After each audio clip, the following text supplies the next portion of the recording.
আসসালামু আলাইকুম। আজকের ভিডিওতে আমরা আরেকটা গুরুত্বপূর্ণ মেডিসিন সম্পর্কে আলোচনা করব। এটা হচ্ছে মেলফিন সিরাপ। এটি মূলত বাচ্চাদের কৃমিনাশক ঔষধ হিসেবে ব্যাপক পরিচিত এবং ডাক্তারগণ এটি অনেক বেশি প্রেসক্রাইব করে থাকেন।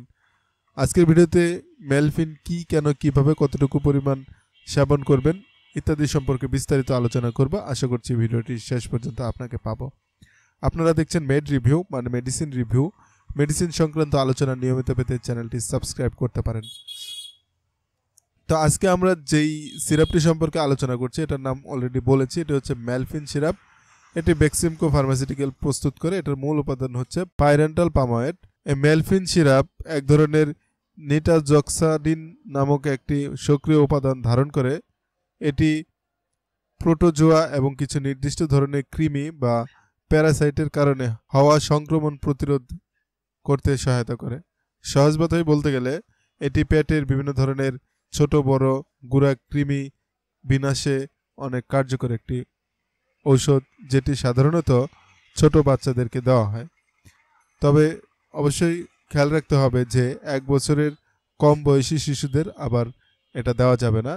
সাধারণত 1 বছরের কম বয়সী শিশুদের কোনো ধরনের কৃমিনাশক ঔষধ খাওয়ানোই নিষেধ।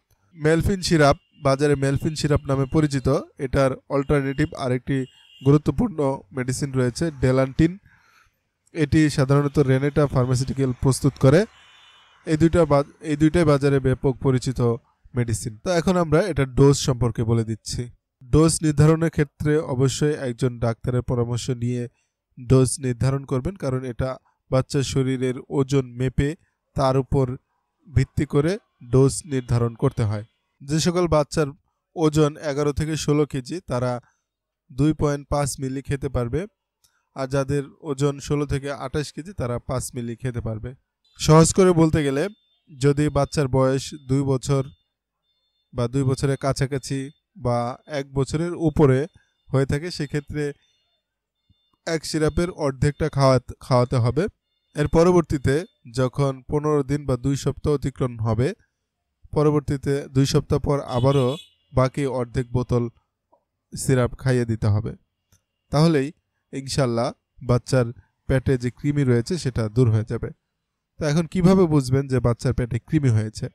সাধারণত ছোট বাচ্চারা এগুলো বলতে পারে না যে তাদের পেটে কৃমি হয়েছে। তারা সাধারণত রাত্রেবেলা উঠে কান্নাকাটি করবে, পায়ুপথে চুলকাবে, বলবে যে পায়ুপথে ব্যথা করছে, অথবা পায়খানার পরে চুলকাবে, অথবা পায়খানার পরে বলবে যে ব্যথা করছে, এ ধরনের কিছু।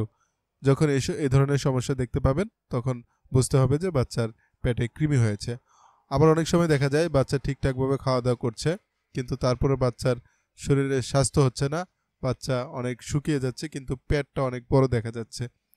তো সেক্ষেত্রে অবশ্যই একজন ভালো ডাক্তারের পরামর্শ নেবেন, নিয়ে তারপরে হয়তোবা ডাক্তার আপনাকে বাচ্চার জন্য কৃমিনাশক ঔষধ দিতে পারে। এই ছিল মোটামুটিভাবে মেলফিন সিরাপ সম্পর্কে আলোচনা। আমার উদ্দেশ্য হচ্ছে মেলফিন সিরাপ বা কৃমিনাশক সিরাপটি সম্পর্কে আপনাদেরকে ধারণা দেওয়া। আমি এখানে ডাক্তারি করতে আসিনি, শুধুমাত্র ধারণা দিতে এসেছি। আপনার বাচ্চার যদি কোনো সমস্যা হয়ে থাকে, কৃমিনাশক ঔষধ খাওয়ানোর প্রয়োজন হয়ে থাকে, তাহলে অবশ্যই একজন ডাক্তারের পরামর্শ নেবেন, অথবা একজন ভালো ফার্মাসিস্টের পরামর্শ নিয়ে তারপরে ওষুধ খাওয়াবেন। নিজে নিজে ওষুধ খাওয়াবেন না, কারণ সেক্ষেত্রে আপনি সঠিক ডোজ নির্ধারণ নাও করতে পারেন। দেখা হবে আবারও নতুন কোনো ভিডিওতে। সে প্রত্যাশা বিদায় নিচ্ছি। ভালো থাকবেন। খোদা হাফেজ।